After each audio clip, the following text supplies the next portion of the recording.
L'homme est malade parce qu'il est mal construit. Il faut se décider à le mettre à nu pour lui gâter cet animal pur qui ne se mange pas. Dieu, et avec Dieu, ses organes, oui, ses organes, tous ses organes, car, suivez-moi si vous le voulez, il n'y a rien de plus inutile que Bora lá, tava enrolando aqui, mas comecei. Antes nunca do que tarde, né? Já do ditado. Rapaz, como é que você tá? Vou botar um fone de ouvido da construção civil aqui. Eu tenho um abafador de ruído da 3M, um EPI, porque tá tendo obra por todos os lados aqui. Então às vezes eu vou falar mais alto nessa leitura de hoje, mas é porque senão vai ficar as marteladas, as britadeiras aqui no meu ouvido. Eu não vou conseguir me concentrar muito para ler esse negócio. Por aqui vai bem, fora essas obras. Estou um pouco uma baixa, mas até que eu tô bem, assim, de humor, mas tá tudo bem. Tem novas pessoas aí seguindo o podcast no Spotify. Um forte abraço para quem tá seguindo, começou a seguir agora. Sejam bem-vindas, bem-vindos e bem-vindos aí ao Para Acabar com o Juízo. E você também que já é um ouvinte assíduo e assíduo, seja bem-vindo de volta aí também, né, cara? Hoje a gente tá no episódio 120 alguma coisa, cara. A gente já fez muitos episódios, eu perdi noção. Se tiver um barulho de obra, são as máquinas desejantes aí, sabe?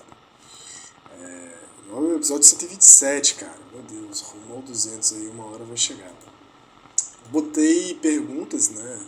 Caixa de perguntas, que falo pra deixar seu recado, deixe seu recado nos episódios anteriores e automaticamente os episódios que estão saindo agora estão com o que você achou deste episódio. Então, pode comentar lá. Eu tento responder ou interagir, um jeito de interagir. Se você quiser ler junto comigo, você é mais que bem-vindo, né? Pra ler aqui junto comigo, eu vou ficar agradecido, que vai ajudar a facilitar meu trabalho. Bora lá. Trabalhão, hein? Caraca, já tá na página 236. Eu tenho essas manias, essas penúrias de livro, né? Livro é um negócio muito chato, né? Livro é legal, mas é bom quando termina. Esse livro vai até 530 e... no meu, né? 534. Metade de 534 de cabeça, né?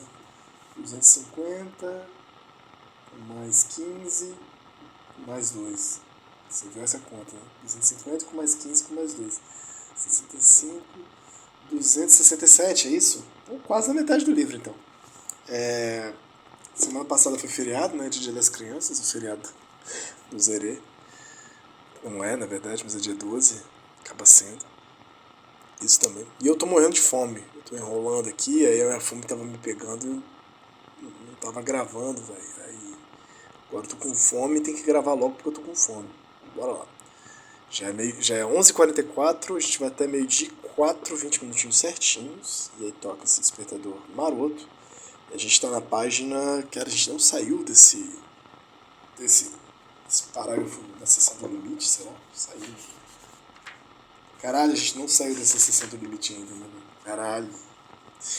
3.4.7. Em que sentido Édipo é universal? Os 5 sentidos de limite, incluindo o de Édipo. Página 236. A gente está prestes a sair dela. Eu botei aqui, com o maior erro de todos da minha vida, né? 5/10 eu anotei até aqui. Foi onde a gente parou. 1, 2, 3, 4, 5. Na quinta linha desse parágrafo, né? Desse parágrafo. Na quinta linha do parágrafo dessa página, desse texto. Então, depois da nota 35, tem assim: na sociedade primitiva, acharam aí? Vou daqui, cara, se não entender, é isso, porque faz tempo que... Faz 2 semanas que eu não mexo nisso, né? Na sociedade primitiva, fica-se sempre no 4 mais N, no sistema dos antepassados e dos aliados. Beleza. Longe de nós, pretendemos aqui que Édipo nunca tenha deixado de existir, quando ele nem sequer chega a começar, para ser sempre muito antes do 3 mais 1. 3 mais 1 que eles estão falando anteriormente, que é a fórmula de Édipo, e esse 4 mais N com esse jogo dos antepassados e das alianças, né? Tô entendendo que esse 4 são os elementos, sempre, pelo menos, né? Pai, mãe, filho, antepassados, mais N com relação às alianças, pode ser, né? E o 3 mais 1 é pai, mãe, filho, e mais 1 esse falo transcendente. para ser sempre muito antes do 3+1, e se há um édipo primitivo, é um negédipo. Isso aqui tem que ver como é que é em francês essa porra aqui, porque ficou esquisito demais. Negédipo. Mas, né, no sentido de uma negentropia. Caralho. Ah, não, é mais esquisito que eu tava pensando. O que é negentropia? Tá, na Wikipédia, tá, galera? Sintropia, também designada entropia negativa ou negentropia, é o contrário de entropia, que é a medida do grau de desorganização do sistema, né? Porque todo sistema, todo conjunto de partes ordenadas de alguma maneira em relação, né? Que tem uma relação de troca dentro do que se entende como sistema, né? Se define como sistema, tem esse grau de medida de desorganização, né, que é a própria entropia, né? Se o nível de entropia cresce é porque a desordem aumenta, a desorganização aumenta. Ou seja, mede a organização das partículas do sistema. Então a negentropia é o que mede a organização. Vamos reler essa frase aqui. Para sempre muito antes de 3+1. E se é um édipo primitivo, é um negédipo, no sentido de uma negentropia. Mas aí eu não sei. É o que, de alguma forma, né, nega a entropia, é o sentido que organiza mais. Não sei se pega muito esse sentido aqui que eles estão inventando de usar. Mas bora lá. Édipo. Mas pode ser um limite que organiza, né? É tipo um limite que você vê, pensando nisso aí, você vê no horizonte que Édipo tá vindo e você acaba organizando melhor as partes, né? Porque, olha, se a gente se desorganizar muito, se a gente abrir muitos limites dos nossos sócios, a gente vai acabar chegando em Édipo, né? Então, funciona mais como um dispositivo negentrópico. Pode ser. Que risco, né? Essa, tipo assim, sociedades primitivas pensando que risco seria se a gente tivesse uma família nuclear e a gente tivesse que começar a dever afetos e dever coisas para a nossa própria família e nos fecharmos nesse tipo de troca, tão abertos à exposição de algo como a propriedade privada e o capital. Melhor, né? Esse foi o erro. O erro foi ter o peixe sair da água e... que é igual aquele meme, né? O peixe que saiu da água e quis passear, assim. E acabamos aqui. Édipo é certamente o limite ou o representado deslocado. Mas precisamente lembrando que a gente viu esses 5 tipos de limite que eles colocaram. Mas precisamente ele o é de maneira que cada membro do grupo está sempre aquém ou além, sem nunca ocupar a posição. Foi o que Gardner viu tão bem na fórmula que citamos, do 4 mais alguma coisa. Aqui os caras foram decoloniais, hein? Francesada estava inspirada, estava terceiro mundista aqui. É a colonização que faz Édipo existir, mas um Édipo ressentido por ser aquilo que é, por opressão, na medida que supõe que estes selvagens estejam privados do controle da sua produção social, prontos para serem assentados sobre a única coisa que ainda lhes resta, a reprodução familiar que lhes é imposta, tão edipinizada quanto alcoólica ou doentia. Édipo é um problema de colonizador e um efeito de colonização. Interessante essa ideia, né?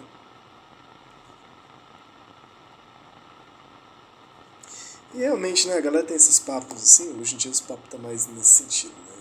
Essa coisa de monocultura dos afetos, monocultura das relações, até a questão da monogamia, né, que a galera tem polemizado não, colocado como questão colonizadora, é meio nesse sentido mesmo, né, que eles estão falando. Não consigo tirar a razão do que a galera troca nessa ideia.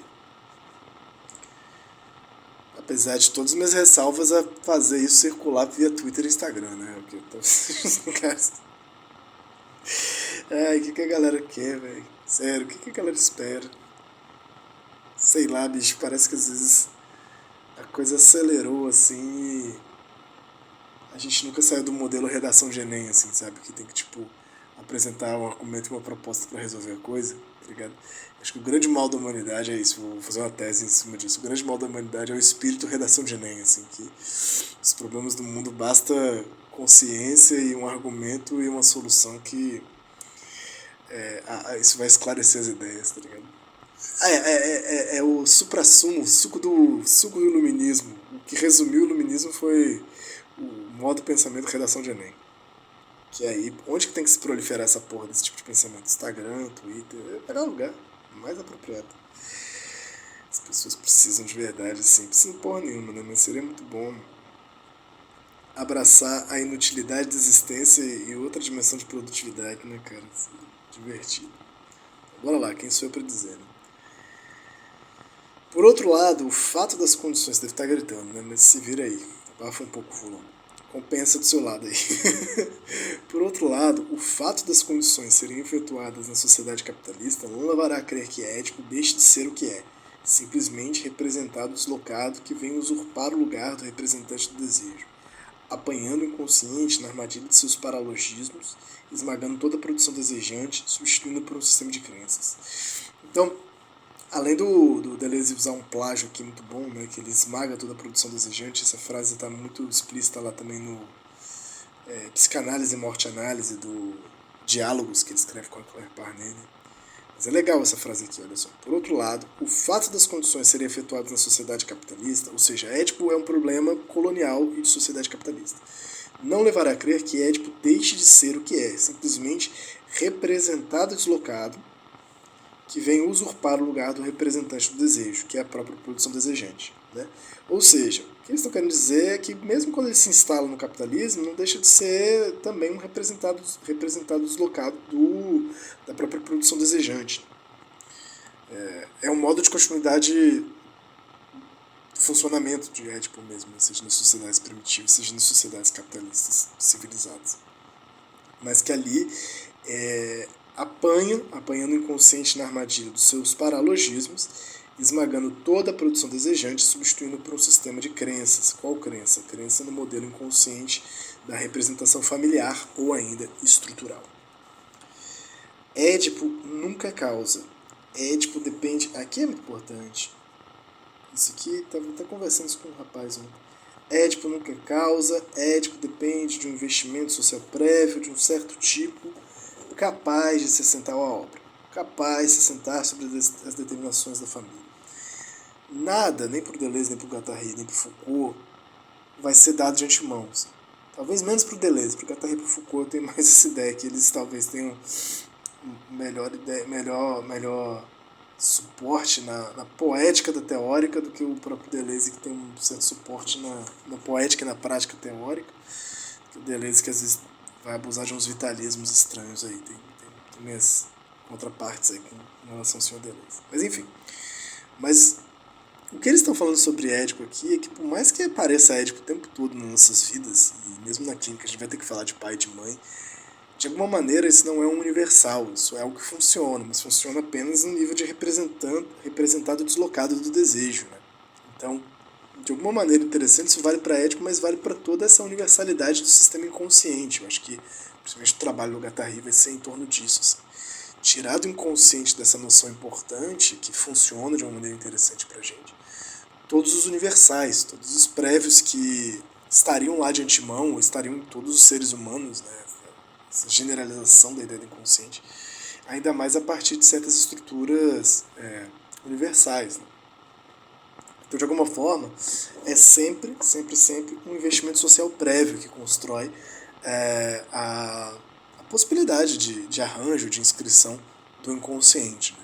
Então, quando, por exemplo, e aí vale para a gente pensar tanto nas representações imagéticas freudianas, né, quanto no estruturalismo lacaniano. Se o inconsciente se estrutura como linguagem, por que tomar isso como universal?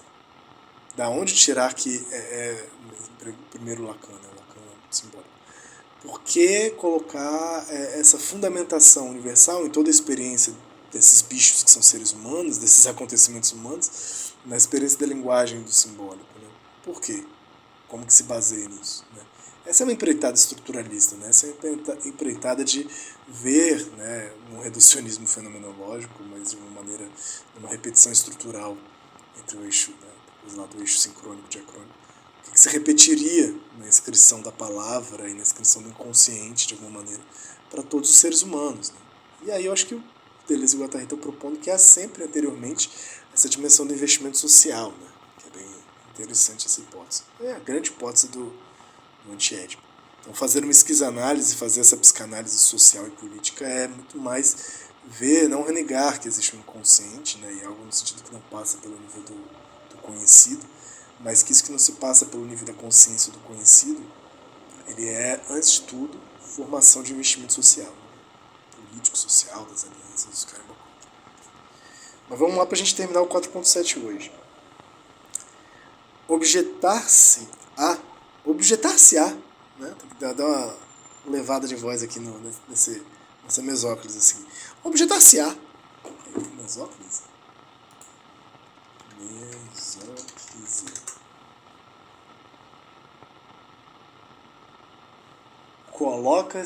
Colocação do pronome oblíquo átono entre o radical e a desinência das formas verbais do futuro, do presente e do futuro pretérito. Por exemplo, veloei. Exatamente, é uma mesóclise aqui. Caraca, bicho. Quem diria? Objetar-se-á que um tal princípio talvez valha para o... É igual o Michel Temer aqui. Objetar-se-á que um tal princípio talvez valha para o adulto, não certamente para a criança. Como se... o adulto sim, né? Tá numa interação social, então aí vale. Mas a criança, que já nasce criança, né? Quer dizer que não tem um Édipo ali pronto para nascer?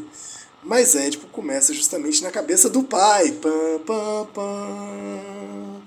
Não existe universalidade na criança humana.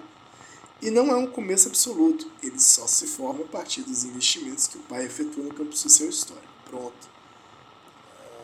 Quando eles vão chegar lá no capítulo 4, vai ter essa pergunta, né? Quem veio primeiro, o ovo ou a galinha? E vai colocar que Édipo é um problema de adulto. É bem interessante. É o pai paranoico que fica botando Édipo na cabeça das crianças. E se passa ao filho, não é uma virtude de uma hereditariedade familiar, mas de uma relação muito mais complexa que depende da comunicação dos inconscientes. Olha só, teoria totalmente freudiana, né, da comunicação dos inconscientes. Inconscientemente o pai passa Édipo para o filho, assim, um contágio, eu gostaria de usar essa palavra, isso é um contágio, Édipo é contagiante, de modo que, mesmo na criança, o que é investido através dos estímulos familiares é ainda o campo social e todo um sistema de cortes de fluxos extrafamiliares, né? Apessoais e extrapessoais, impessoais, infrapessoais, né? O Gattari vai gostar de falar depois. Isso aqui a gente trabalhou bastante aí no capítulo 2, né? Quem quiser saber mais sobre isso, volta no capítulo 2. Que o pai seja primeiro em relação ao filho é o que só se pode compreender analiticamente em função deste outro primado, o dos investimentos e contra-investimentos sociais, relativamente a investimentos familiares. Veremos isso mais tarde, no nível de uma análise dos delírios. Já diria o FBC, o Fabrício, de Minas Gerais, isso são só delírios. Esse disco é bom. O novo disco do FBC também tá muito bom. Eu ouvi menos, mas tá muito bom. E tem um nome grande, né, de sacanagem, que é o que tem delírios é o baile, né, que é muito bom. Agora do FBC... Tá fome, né, caralho. É o amor, o disco de house dele, né? O amor e o perdão e a tecnologia, nem cabe no coisa. O amor, o perdão e a tecnologia irão nos levar para outro planeta, tudo em caixa alta, né? Até ouvi esse disco hoje, que é muito bom. Inclusive o Djonga também lançou um disco, né? Segundo meu irmão, mudou completamente. Eu achei que estava bem parecido. Mas desde já, pode-se notar que se Édipo aparece como um efeito, é porque ele forma um conjunto de chegada. A família tornando-se microcosmo, sobre o qual se assenta a produção e a reprodução capitalistas, cujos órgãos regentes já não passam por uma codificação dos fluxos de aliança e de filiação, mas por uma axiomática dos fluxos descodificados. Isso aqui é uma hipótese bem interessante, né? Olha só. Mas desde já pode-se notar que se Édipo aparece como um efeito, é porque ele forma um conjunto de chegada, né? Um ponto de chegada nas possibilidades das desterritorializações e descodificações dos fluxos de desejo. A família tornando-se microcosmo, sob o qual se assenta a produção e a reprodução capitalistas. Então, essa é uma ideia bem dos anos 70, né? 60, 70, assim, se você for ver, ouvir Pink Floyd, né? Ouvir o The Wall, vai estar lá, né? Por que Mother tá junto com... Se você nunca ouviu The Wall, por favor, faça esse favor com você mesmo, assim, escute o The Wall. Se puder, veja o filme. Né? Tem uma depressão gostosa vendo aquele filme esquisito. que é um filme musical, o melhor musical de todos os tempos, o pior melhor musical de todos os tempos. Que é muito melhor o filme do que o show que os caras tentaram fazer na época. Mas por que Mother, a música Mother, fala sobre bombas, né? Por que Mother tá do lado de Goodbye Blue Sky, assim, né? Naquele disco melancólico, do jeito que só os britânicos podem ter relação com o trabalho, com a guerra e com a família, né? Porque isso, de alguma forma, na década de 70 todo mundo pirou que a família é esse microcosmo onde se resume e se assenta a produção e reprodução capitalista. Sem a família nuclear não tem capitalismo. E a galera batia muito nessa tecla. Agora eu quero ver que a galera, ninguém quer formar a família, né? Ninguém quer ter mais filho, quero ver o que vai acontecer. Vai ter mesmo assim, né? Não tem jeito. Mas cujos órgãos e agentes já não passam por uma codificação dos fluxos de aliança e filiação. Isso é uma coisa da máquina territorial, né? Os órgãos e agentes da família, que compõem agora a família, esses corpos, já não passam por uma codificação dos fluxos de aliança e de filiação, mas por uma axiomática dos fluxos descodificados, que é bem típico do capitalismo. A família entra nessa axiomática dos fluxos descodificados, então ele não liga mais para os códigos e fluxos de aliança e de filiação. Né? Então você perde aí a parte o quê? Você perde a coisa dos ancestrais, você perde a coisa. Você vai ter parentesco, você vai ter. Essa coisa, como é que fala? A árvore genealógica meio cafona, né? Dos italianos que vieram fugir daqui pro Brasil, os caras. Mas ancestral você não tem mais, assim, não tem mais essa coisa do território, né? Nada disso. Não tem mais as alianças, você vai ficar dentro do seu apartamento, vai ter vizinho, tá? Pedir açúcar, essas coisas. E aí o capitalismo se dá nesse processo aí, meio meia bomba aí. Então é um processo bem meia bomba, né? No fim das contas. E o que eu ia falar é que se vocês pegarem o curso do Foucault, que sai no mesmo ano, na verdade no ano seguinte, o Antiédipo, 73, 74, que chama O Poder Psiquiátrico, ele está desenvolvendo essa questão da disciplina, né? No poder psiquiátrico. Claro que ele fala da psiquiatria, mas ele fala também da montagem de disciplina. Se eu não me engano, no final do curso, ele mete umas palas muito boas assim, sobre o lugar da família, no final ou na metade, no começo do livro, não lembro. O lugar da família no sistema disciplinar. Que o Foucault fala bem pouco disso. Assim. E ele, pela primeira vez, assim, poucas vezes também, pela primeira vez assim, mas poucas vezes ele vai falar disso. Ele fala do lugar da mulher, cara, no modelo no sistema de reprodução capitalista. Assim. É bem interessante. Ele dá mole de falar isso. Isso eu concordo com a Federici, assim, nem o Deleuze-Guattari nem o Foucault vão se debruçar de maneira demorada e cuidadosa com relação ao trabalho reprodutivo, né, feminino, assim, como ele é o pilar dessa porra toda, né. Fala-se muito de família, fala até dessa relação autoritária do pai, mas esse lugar do sistema reprodutivo ser bancado pelo corpo da mulher, esses franceses machos dão essa recalcada aí. E para finalizar, finalmente, 4.7. Tá até dando alarme já, né? A formação de soberania capitalista passa desde então a ter necessidade de uma formação colonial íntima. Caralho! Uma formação colonial íntima que lhe corresponda, sobre a qual ele se aplique e sem a qual ela não capturaria as produções inconscientes. Caralho, formação colonial íntima. Caralho, esse cara é mais decolonial de todos. A família é uma formação colonial íntima. O capitalismo coloniza sua cabecinha por meio dessa familhinha. Que coisa mais linda. Puta que pariu. Bom, fechamos com chave de merda aqui. E é isso. Pra todo mundo que escutou até aqui, um forte abraço. Deve estar um áudio zoadaço. Eu vou almoçar. Só vou editar isso depois. Se tiver muito alto, vocês me escrevem, tá? Se o episódio tiver com falha, com um bug aí no texto, da descrição dos episódios, ou o áudio estiver muito alto, muito estourado, vocês me escrevem lá na caixinha do Spotify ou de algum lugar que a gente acaba respondendo uma hora e corrige. Valeu, vou almoçar, já não tô me aguentando mais. Beijo.